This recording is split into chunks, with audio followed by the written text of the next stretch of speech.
So jumping right into this recipe, I'm going to start by cooking my ground beef. This is 16 ounces of 85/15 beef. I'm just going to cook this until it is halfway cooked. Then I'm going to rinse and drain it.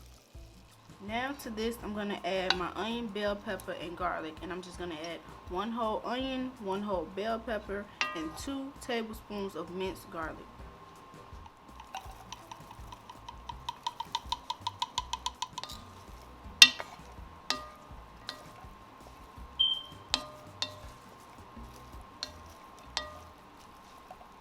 Now I'm going to season it. Make sure you check the description box for all the seasonings that I use. And after that, I'm going to cover it and let it cook until the onions and the bell peppers are nice and soft. Okay, now this is what it should look like right before we add our chili seasoning, tomato sauce, and stewed tomatoes. So I'm going to add 1 packet of chili seasoning.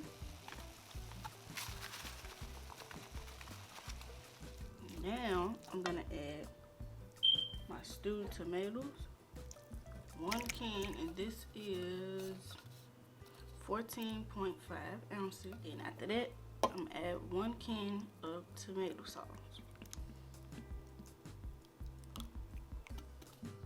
And I'm just going to stir it all up and see what I'm working with, and then that'll let me know how much water I need to add.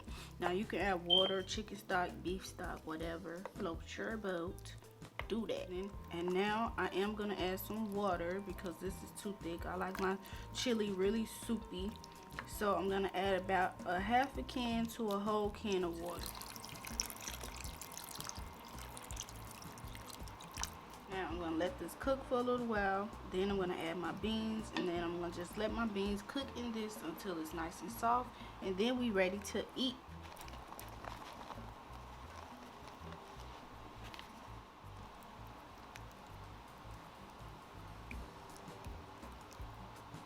Okay, now the chili is done, and now it's time to plate it up.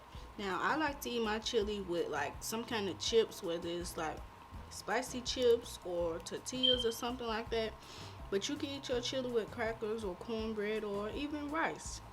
But I'm eating mine with these tortilla chips. Now I'm just gonna garnish it with some cheese. And this is just some shredded mild cheddar cheese.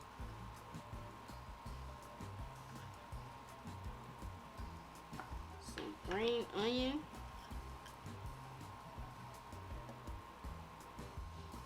A little bit of sour cream.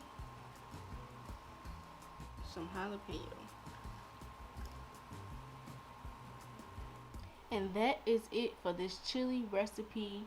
It's piping hot and it's ready to eat.